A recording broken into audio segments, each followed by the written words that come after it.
Hi friends, నేను మీ Rafi and welcome to tech fox YouTube channel. Friends, రేపు నేను ప్రొవైడ్ చేయబోయే Xiaomi MI బ్యాండ్ కోడ్ ఉంది కదా, సో దీని గురించి కామన్గా మన వాళ్ళు అడుగుతున్న 3 కామన్ క్వశ్చన్స్.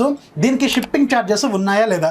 షిప్పింగ్ ఛార్జెస్ అయితే లేవు, ఇది మీకు ఫ్రీగానే వీళ్ళు షిప్ చేస్తారు. ఇక రెండోది, దీంట్లో ఇంగ్లీష్ అవైలబుల్గా ఉందా లేదా అంటే ఇంగ్లీష్ అయితే అవైలబుల్గా ఉంటుంది. మీ ఫోన్ డిఫాల్ట్ లాంగ్వేజ్ దీనికి లాంగ్వేజ్ లాగా మనం పెట్టుకోవచ్చు. ఇక మూడోది, దీనికి క్యాష్ ఆన్ డెలివరీ ఉందా లేదా అని అడుగుతున్నారు. క్యాష్ ఆన్ డెలివరీ అయితే అవైలబుల్గా లేదు. ఏదైనా ఒక కొత్త ప్రోడక్ట్ లాంచ్ అయితే వాళ్ళు ముందు వీటికి క్యాష్ ఆన్ డెలివరీ అయితే ప్రొవైడ్ చేయాలన్నమాట. మేబీ ఫ్యూచర్లో ఒక 2 months తర్వాత ప్రొవైడ్ చేసే అవకాశం అయితే ఉంటుంది. సో దీని ప్రైస్ మీకు 2088 రూపాయలకి అయితే నేను ప్రొవైడ్ చేయడానికి ట్రై చేస్తున్నాను. ఇదే లోయెస్ట్ ప్రైస్ అనమాట. ఎవరికైనా నా మీద నమ్మకం ఉండి కొనుక్కోవాలనిపిస్తే మాత్రం ఖచ్చితంగా కొనుక్కోండి. సో దీంట్లో ఎలాంటి ప్రెజర్ అయితే లేదు. దీనికి సంబంధించిన ఫుల్ డీటెయిల్స్ రేపు నేను మీకు కమ్యూనిటీ ట్యాబ్లో ప్రొవైడ్ చేయడానికి ప్రయత్నిస్తాను. ఇక ఈరోజు మనకు కొన్ని ఇంట్రెస్టింగ్ టెక్నిక్స్లోనే న్యూస్ అంటే అనేది చూసేద్దాం.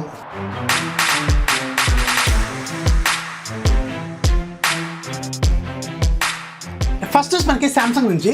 సామ్సంగ్ త్వరలోనే మనకి రీసెంట్గానే వీళ్ళు లాంచ్ చేసిన సామ్సంగ్ గెలాక్సీ M30 ఉంది కదా. ఈ సామ్సంగ్ గెలాక్సీ M30లో ఇంకొక కొత్త వేరియంట్ని వీళ్ళు తీసుకురాబోతున్నారు. దీని పేరు సామ్సంగ్ గెలాక్సీ M30s అని తెలుస్తుంది. దీనికి సంబంధించిన గిగ్ బేస్ స్కోర్స్ అనేవి ఈరోజు మనకి బయటకు వచ్చినాయి. అయితే ఇంతకుముందు లాంచ్ చేసిన సామ్సంగ్ గెలాక్సీ M30కి ఇప్పుడు రాబోయే M30sకి ఉన్న డిఫరెన్స్ ఏంటంటే ఈ రెండింటిలో వాడిన ప్రాసెసర్ మాత్రం డిఫరెంట్. మనకి ఇంతకుముందు లాంచ్ చేసిన దాంట్లో సామ్సంగ్ ఎగ్జినోస్ 7904 ప్రాసెసర్ని వాడారు. కానీ ఇప్పుడు రాబోయే దాంట్లో మాత్రం అంటే సామ్సంగ్ గెలాక్సీ M30sలో మాత్రం ఎగ్జినోస్ 9610 ప్రాసెసర్ని వాడబోతున్నారు. 7904 కంటే 9610 అనేది చాలా చాలా కొంచెం బెటర్ ప్రాసెసర్ అనమాట.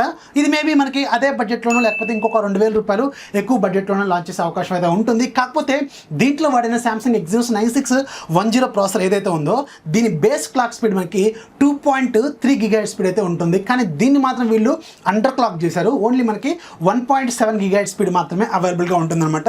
సో నాకు తెలిసి పెద్దగా ఫరక్ ఏం పడదని నేను అనుకున్నాను ఇంతకుముందు దానికి ఇప్పుడు దానికి. కానీ వీళ్ళు ఓవరాల్గా పెర్ఫార్మెన్స్ మాత్రం కొంచెం ఇంప్రూవ్ అవుతుందని చెప్తున్నారు. దీనికి సంబంధించిన గిగ్ బేస్ కోర్స్ అనేవి ఈరోజు మనకి బయటకు వచ్చింది. దీంట్లో సింగిల్ కోర్ మనకి 1680 చేసింది. అలాగే మల్టీ కోర్లో మనకి 5211 చేసింది అనమాట.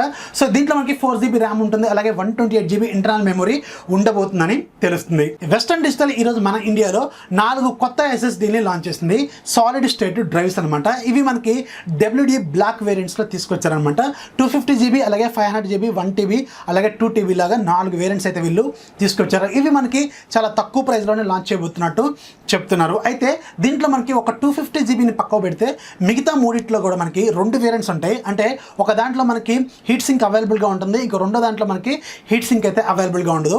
ఈ 3 వేరియంట్స్లోనే ఇలా 2 వేరియంట్స్ లాగా తీసుకొచ్చారు. కానీ ఒక 250GBలో మాత్రమే నాన్ హీట్ సింక్ వేరియంట్ మాత్రమే వీళ్ళు లాంచ్ చేశారు. అలాగే దీంట్లో మనకి రైటింగ్ స్పీడ్ అరౌండ్ మనకి 3500 వరకు Mbps స్పీడ్తో కూడా ఉంటుందని చెప్తున్నారు. ఇవి లేటెస్ట్ SSDలు అనమాట. కానీ తక్కువ ప్రైస్లోనే వీళ్ళు లాంచ్ చేస్తున్నట్టు చెప్తున్నారు. మరి వీటి ప్రైజెస్ ఎంత ఉండబోతుంది అనేది మనకి త్వరలోనే తెలుస్తుంది. యాపిల్ ఈరోజు గ్లోబల్గా ఎవరైతే మ్యాక్బుక్ ప్రోలో రెటినా వర్షన్స్ వాడుతున్నారో వాళ్ళకి సంబంధించిన ల్యాప్టాప్స్ని రీకాల్ చేసింది, అంటే మళ్ళీ వెనక్కి పిలిపించింది. ఇది మనకి సెప్టెంబర్ 2015 నుంచి ఫిబ్రవరి 2017 మధ్యలో ఎవరైతే యాపిల్ మ్యాక్బుక్ ప్రోలో రెటినా వర్షన్స్ వాడుతున్నారో, రెటినా డిస్ప్లే వర్షన్స్, సో వాళ్ళకి సంబంధించిన ల్యాప్టాప్స్ మాత్రమే పిలిపించింది. ఈ ల్యాప్టాప్స్లో మాత్రం బ్యాటరీకి సంబంధించిన ఒక సివియర్ ప్రాబ్లం ఉందని యాపిలే అఫీషియల్గా రాసింది. మేబీ ఫైర్ రిస్క్ కూడా అయ్యే అవకాశం ఉంది, ఖచ్చితంగా ఎక్స్ప్లోడ్ అయ్యే అవకాశం ఉంది. ఖచ్చితంగా ఎవరైతే ఈ వెర్షన్స్ వాడుతున్నారో వాళ్ళు దగ్గరలో ఉన్న యాపిల్ సర్వీస్ సెంటర్కి వెళ్ళి వాళ్ళు దాన్ని బ్యాటరీని రీప్లేస్ చేసుకోవాల్సి ఉంటుందన్నమాట.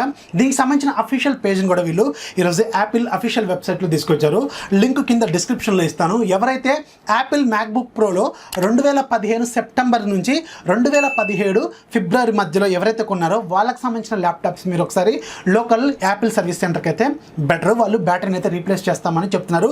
యాపిల్కి ఇది కొత్త ఏం కాదు. ఇంతకుముందు కూడా ల్యాప్టాప్స్లో కీప్యాడ్ ప్రాబ్లమ్స్ అని గ్లోబల్గా కొన్ని 100,000 ల్యాప్టాప్స్ని మళ్ళీ రీకాల్ కూడా చేశారు. సో ఎవరైతే ఈ వెర్షన్స్ వాడుతున్నారో వాళ్ళు ఒకసారి చెక్ చేయండి, లింక్ కింద డిస్క్రిప్షన్లో ఉంటుంది.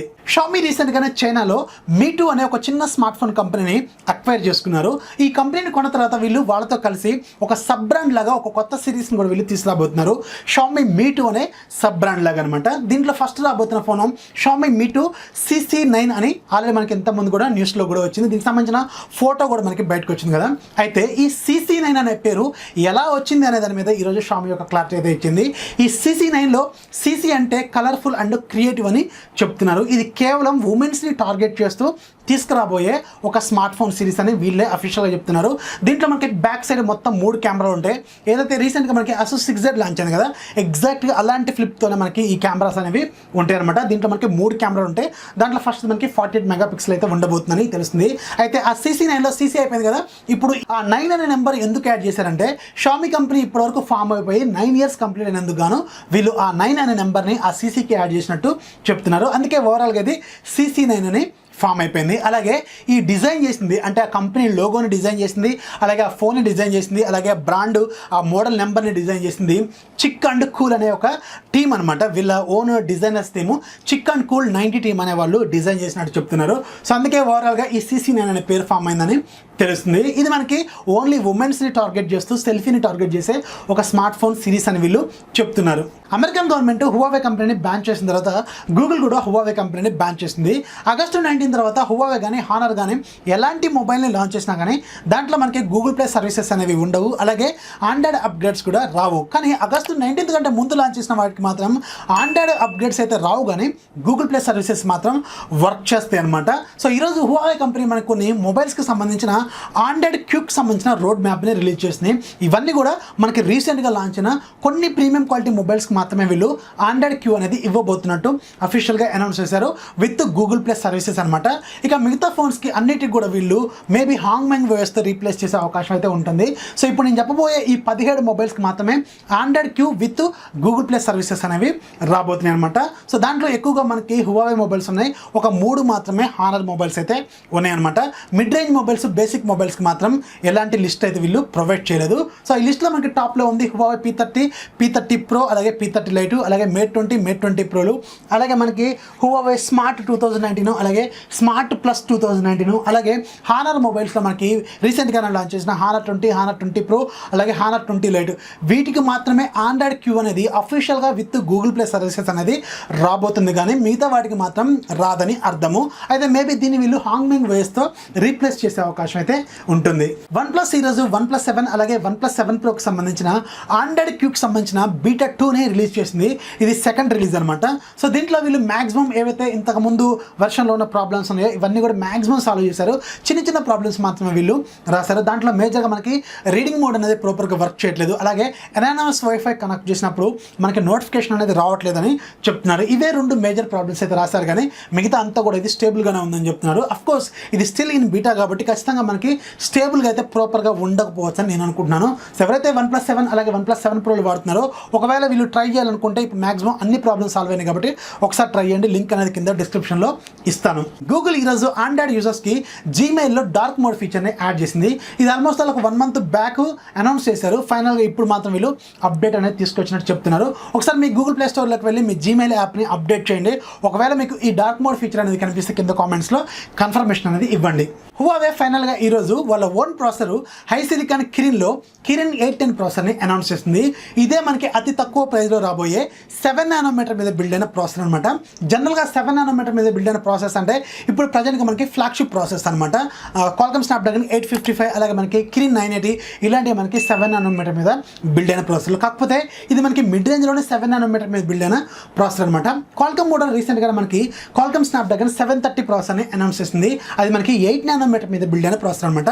8 కంటే 7 చాలా బెటర్ అని అర్థము. ఎప్పుడైనా సరే నానోమీటర్ సైజ్ తగ్గుతూ ఉందంటే పెర్ఫార్మెన్స్ అనేది పెరుగుతుందని అర్థము. అందుకని ఖచ్చితంగా ఇది క్వాల్కమ్ స్నాప్డ్రాగన్ 730 కంటే ఖచ్చితంగా బెటర్ అని వీళ్ళు క్లెయిమ్ చేస్తున్నారు. అది కాకుండా ఇది వీళ్ళు ఇంతకుముందు ప్రాసెసర్ కిరిన్ 710తో కంపేర్ చేసుకుంటే ఏకంగా 162% ఫాస్టర్, అలాగే పెర్ఫార్మెన్స్లో కూడా చాలా బెటర్గా ఉంటుందని చెప్తున్నారు. అలాగే మనకు ఒకసారి క్వాల్కమ్ స్నాప్డ్రాగన్ 730తో కంపేర్ చేసుకుంటే మాత్రం సింగిల్ కోర్లో మనకి 11% బెటర్గా ఉంటుందని చెప్తున్నారు. అలాగే మల్టీ కోర్లో మనకి 13% బెటర్గా ఉంటుందని చెప్తున్నారు. ఇక ఒకసారి గ్రాఫిక్స్ విషయంలోకి వెళ్తే మాత్రం ఏకంగా 44% క్వాల్కమ్ స్నాప్డ్రాగన్ 730 కంటే కూడా చాలా బెటర్గా ఉంటుందని చెప్తున్నారు. ఇది ఒక ఆక్టా కోర్ ప్రాసెసర్ 7 nanometer మీద బిల్డ్ అయిన ప్రాసెసర్ అనమాట. దీంట్లో మొత్తం మనకి 8 కోర్లు ఉంటాయి. ఈ 8 కోర్లు వీళ్ళు 2 డిఫరెంట్ క్లస్టర్స్ లాగా మార్చారు. ఫస్ట్ క్లస్టర్లో మనకి 2 కోర్స్ ఉంటాయి. ఈ 2 కోర్స్ మనకి 2.27 GHz స్పీడ్ ఉంటాయి. ఆర్మ్ కార్టెక్స్ A76 దగ్గర బిల్డ్ అయిన కోర్స్ అనమాట. ఇంకా రిమైనింగ్ 6 కోర్లు మనకి 1.88 GHz స్పీడ్ దగ్గర ఉంటాయి. ఇవి మనకి ఆర్మ్ కార్టెక్స్ A55 మీద బిల్డ్ అయిన కోర్స్ అని చెప్తున్నారు. సో ఇది ఓవరాల్గా చూసుకుంటే మాత్రం చాలా చాలా బెటర్ ప్రాసెసర్. అది కాకుండా మనకి మిడ్ రేంజ్ ఫోన్స్లో రాబోయే ప్రాసెసర్ అని చెప్తున్నారు. అది కాకుండా దీంట్లో ఉండే ఎన్పియూ ఉంటుంది కదా, డావెన్సీ ఎన్పియూ, ఇది దగ్గర మనకి క్వాల్కమ్ స్నాప్డ్రాగన్ 855తోనూ అలాగే మీడియాటెక్ హీలియో P90తో కూడా కాంపిటీషన్ అయితే ఇవ్వగలదని చెప్తున్నారు. ఇక ఈరోజు యాప్ ఆఫ్ ది డేలో మీకు ఒక మంచి మ్యాథమెటికల్ క్యాలిక్యులేషన్ చేసుకునే క్యాలిక్యులేటర్ అప్లికేషన్ గురించి చెప్తాను. ఇది ఒక ఫ్రాక్షనల్ క్యాలిక్యులేటర్ అనమాట. దీంట్లో మేజర్గా మనకి డెసిమల్ క్యాలిక్యులేషన్స్, అలాగే ఫ్రాక్షన్ క్యాలిక్యులేషన్స్, అలాగే మిక్స్డ్ నెంబర్ క్యాలిక్యులేషన్స్ ఇలాంటివి ఎక్కువగా మనం చేసుకోవచ్చు. ఇది ఒక ఇంట్రెస్టింగ్ క్యాలిక్యులేటర్. దీని పేరు ఫ్రాక్షన్ క్యాలిక్యులేటర్. దీని కాస్ట్ ₹130. ఇది ఈరోజు ఫ్రీగా ఉంది. లింక్ కింద డిస్క్రిప్షన్లో ఉంటుంది. రేటింగ్ 4.7 ఉంది. సైజు మీకు 1.5 MB అయితే ఉంటుంది. ఒకసారి చెక్ చేయండి. సో ఇది ఫ్రెండ్స్ ఇవాళ టెక్ న్యూస్ వస్తే ఖచ్చితంగా లైక్ చేయండి, అలాగే మీ ఫ్రెండ్స్కి షేర్ చేయండి. మన ఛానల్ ఎప్పుడు సపోర్ట్ చేస్తూనే ఉండే. This is Rafi signing off. జై హింద్.